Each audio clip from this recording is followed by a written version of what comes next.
ঘূর্ণিঝড়ের আগাম বার্তা হিসেবে যথাযথ সংকেত খুব গুরুত্বপূর্ণ এবং এই সংকেতগুলো নির্দেশ করতে লাল কালো পতাকা ব্যবহৃত হয়। 1 থেকে 3 নম্বর সতর্ক সংকেতের সময় একটি পতাকা ওড়ানো হয়। এ সময় ঘূর্ণিঝড় সম্পর্কিত রেডিও বার্তা নিয়মিত শুনতে হবে এবং স্থানীয় স্বেচ্ছাসেবী ও দুর্যোগ ব্যবস্থাপনা কমিটির সাথে যোগাযোগ রাখতে হবে। 4 থেকে 7 নম্বর বিপদ সংকেতের সময় 2টি পতাকা ওড়ানো হয়। এ সময় শিশু, গর্ভবতী মহিলা, বৃদ্ধ ও অসুস্থ ব্যক্তিদের কাছাকাছি ঘূর্ণিঝড় আশ্রয়কেন্দ্র বা নিরাপদ স্থানে সরিয়ে নিতে হবে এবং অন্যদেরও প্রস্তুত থাকতে হবে।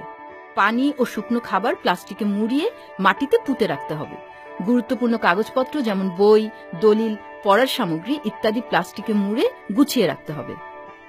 8 থেকে 10 নম্বর মহাবিপদ সংকেতের সময় 3টি পতাকা ওড়ানো হয়। এ সময় আগে থেকে গুছিয়ে রাখা জরুরি ও প্রয়োজনীয় জিনিসগুলো নিয়ে সকলকে দ্রুত কাছাকাছি সাইক্লোন শেল্টার বা ঘূর্ণিঝড় আশ্রয়কেন্দ্র অথবা নিরাপদ কোনো স্থানে চলে যেতে হবে। এছাড়া কোনো কিছু জানার প্রয়োজন হলে স্থানীয় দুর্যোগ ব্যবস্থাপনা কমিটির সাথে যোগাযোগ করতে হবে।